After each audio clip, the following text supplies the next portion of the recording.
내가 교회가 성장하면서 요즘에 와서는 회의를 많이 느낍니다. 신자들의 상당수가 너무 좋은 신자지만 신자들 중에 적지 않은 또 숫자가 너무 개인주의적이다. 너무 이기주의적이다. 내가 이 사람들을 믿을 수가 없다.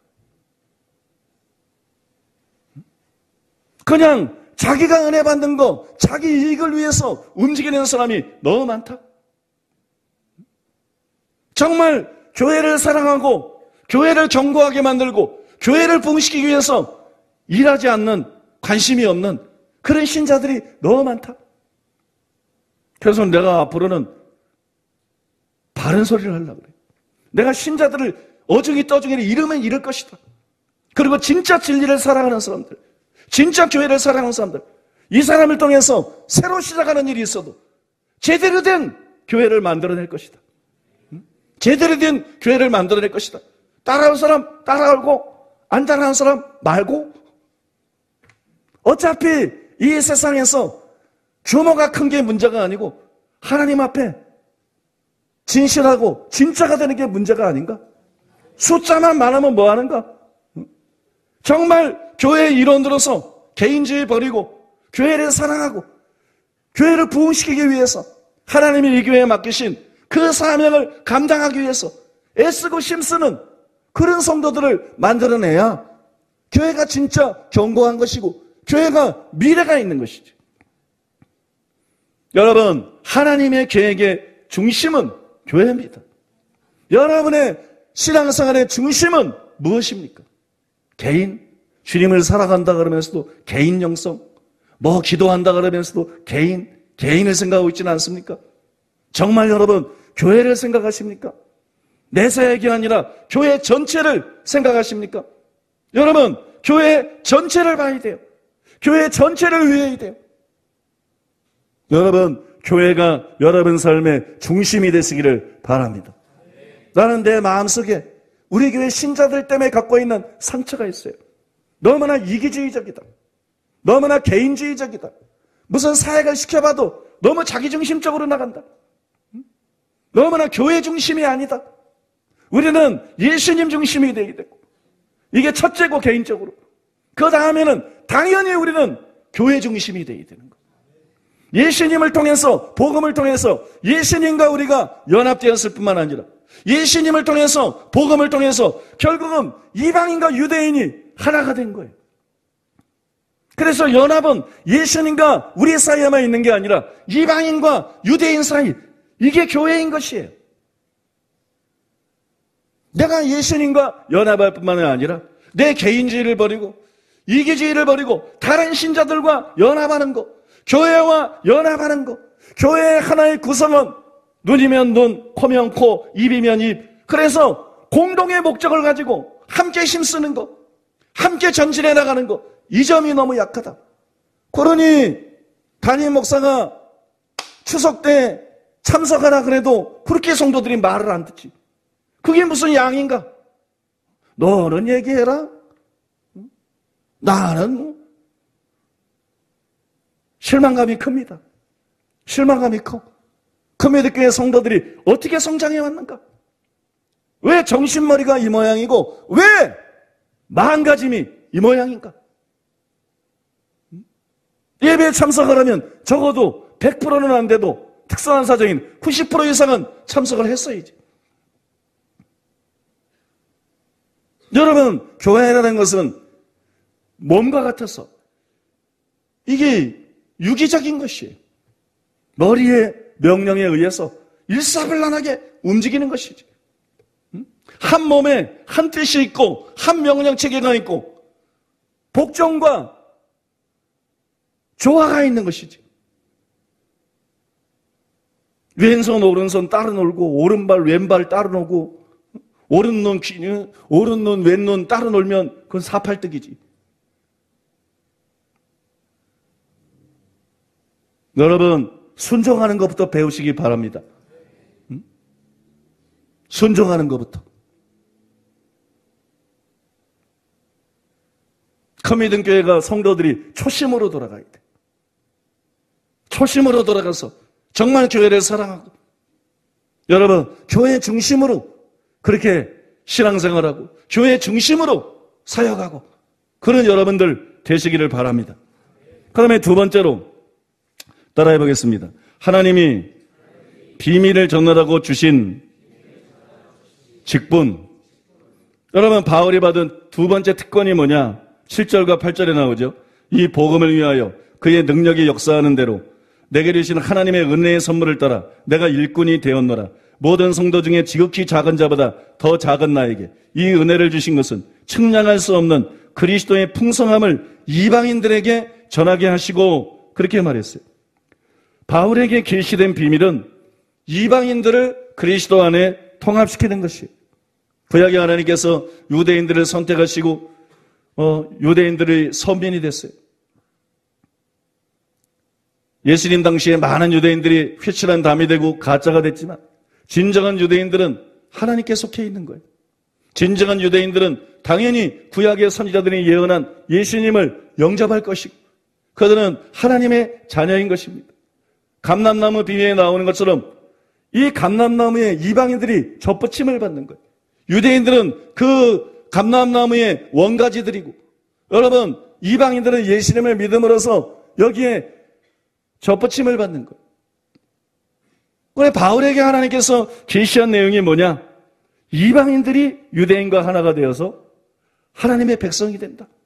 교회를 이룬다. 하나님의 나라가 된다. 이것이 여러분 바울에게 가르쳐준 것이에요.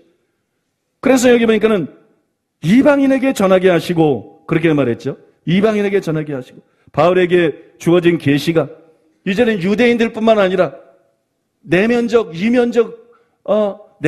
유대인뿐만이 아니라 예수를 믿는 이방인들도 하나님 나라의 일원이 된다. 교회의 일원이 된다. 하나님 백성의 일원이 된다. 그것이니까 여러분, 이제 바울이 이런 계시를 받고 누구에게 가야 되겠어요? 이방인에게 가야죠. 이게 유대인뿐만 아니라 이방인들을 하나님의 백성에 귀속시키는 것이 하나님의 뜻이니까. 그러니까 바울이 이방인에게 전하게 하시고 그런 거예요. 비밀의 내용이 그것이기 때문에 이방인을 향한 거예요. 이방인에게로 가서 복음을 전하는 것입니다. 이방인의 사도가 된 것이, 괜히 이방인의 사도가 된 것이 아니라 하나님의 경륜, 하나님의 계획을 하나님의 원하신 대로 성취하기 위해서 이방인에게로 가고, 그러면 여러분 이방인들에게 복음을 전하는데, 바울은 자신이 이처럼 이방인의 사도가 된 거, 이거를 굉장한 특권으로 여깁니다. 이거는 엄청난 특권이다. 이건 굉장한 특권이다. 두 가지 때문에 바울이 자기가 사도인 것을, 이방인의 사도인 것을 당연하게 받아들이지 않고 굉장한 특권으로 받아들이는데, 그게 의미심장합니다. 첫째로는 왜 이걸 굉장한 특권으로 여겼느냐? 8절에 나오죠.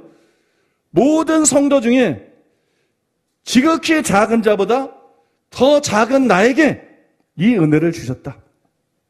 모든 성도 중에 지극히 작은 자보다 더 작은 자인 나에게 이 은혜, 바로 직분, 이방인에게 복음을 전하가 되는, 이방인의 사도가 되는 이 직분을 주셨다. 믿습니까?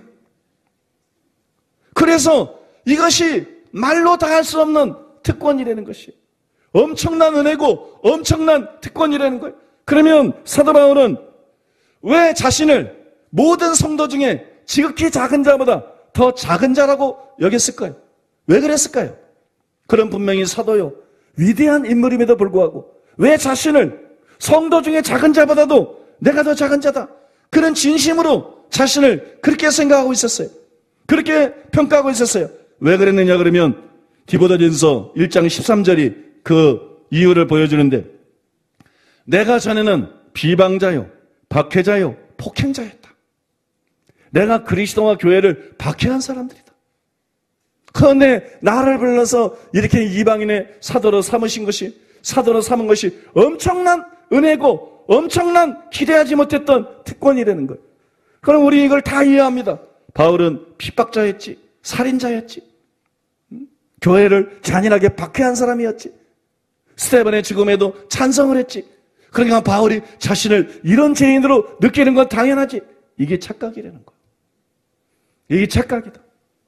우리 중 누구도 바울의 고백 이상 큰 자는 없습니다. 우리는 다 지극히 작은 자입니다. 왜 우리가 지극히 작은 자나? 바울은 거듭나기 전에 핍박자였어요. 포행자였어요. 우리는요. 여러분, 에베소 2장 1절이야 3절에 우리가 예수 믿기 전에 어떤 사람이었는지 나와 있지 않아요? 거기에 보면 여러분, 우리는 죄와 허물로 죽어있는 자였다. 병든 게 아니라 죄 때문에, 영적인 병인 죄와 허물 때문에 완전히 죽어있고 희망이 없는 사람이었다. 또 우리는 이 세상 풍속을 쫓았다. 그죠? 하나님의 뜻을 쫓은 것이 아니라 이 세상 풍속을 쫓았어요. 또 우리는 주님을 따른 게 아니라 공중권세 잡은 자인 마귀를 따랐다. 공중권세 잡은 자인 마귀를 따르고 살았습니다. 또 하나님의 뜻을 행한 게 아니라 육체와 타락한 육체와 마음에 원하는 것을 행하는 이기적이고 세상적이고 부패한 삶을 살았고, 그래서 우리는 다 한 사람도 빠짐없이 본질상 진노의 자녀였다. 하나님의 진노의 대상이었고, 하나님의 쌓인 진노 때문에 영원히 지옥불에 던져져서 태워져야 마땅한 그런 가증스러운 존재가 나였고 여러분이었습니다. 여러분이 회개하기 전에 의인이었던 사람이 어디 있습니까? 여러분들이 거듭나기 전에 여러분 선한 사람이었던 사람이 어디 있습니까? 우리는 다 죄인이었어요. 바울은 바울이기 때문에 자신의 과거를 말하지만, 여러분 우리의 과거를 한마디로 요약해 놓은 에베소 2장 1절이야 3절에 보면 우리는 바울보다 낫다고 말할 수 있습니까? 무엇이 낫습니까? 죄와 허물 때문에 영적으로 완전히 죽어 있었어요. 이 세상 풍속을 쫓았어요. 그게 여러분이라는 거예요. 그게 저라는 거예요. 공중의 권세를 잡은 자인 마귀를 따랐어요. 육체와 마음에 원하는 것을 하면서 온갖 죄악을 지었어요. 사람 앞에서는 점잖은 척하지만 마치 평토장한 무덤과 같았어요. 회춘한 담과 같았어요. 마음이 다 부패한 자들이었어요. 무엇이 바울보다 낫습니까? 여러분, 직분자들이 왜 변질되고 타락합니까? 교만 때문 아니에요. 자기 주제를 몰라서 그런 것이에요. 우리가 여러분 바울보다 나은 것이 무엇이 있습니까? 바울의 고백이 우리의 고백이 돼야 되는 거예요. 나는 사도다, 나는 선지자다, 헛소리 하기 전에 나는 성도 중에 지극히 작은 자보다 더 작은 자다, 이런 인식을 가지고 나 같은 자에게 하나님께서 은혜를 주셨다, 직분을 주셨다, 은사를 주셨다, 섬길 수 있는 특권을 주셨다. 이게 당연한 게 아니라 이것이 하나님의 큰 은혜, 측량할 수 없는 은혜라는 인식을 가지고 교만하지 말고, 군림하려 하지 말고, 지배하려 하지 말고 겸손한 마음으로 하나님을 섬겨야 된다는 거예요. 낮아진 마음으로, 감사한 마음으로, 겸손한 마음으로 섬기는 것, 그것이 마가복음 10장 45절에서 예수님이 말한 것처럼 모든 사도들이 걸어가야 될 길이요, 모든 선지자와 복음 전하는 자와 목사와 교사와 모든 평신도 사역자들이 걸어가야 될 길이라는 것이에요.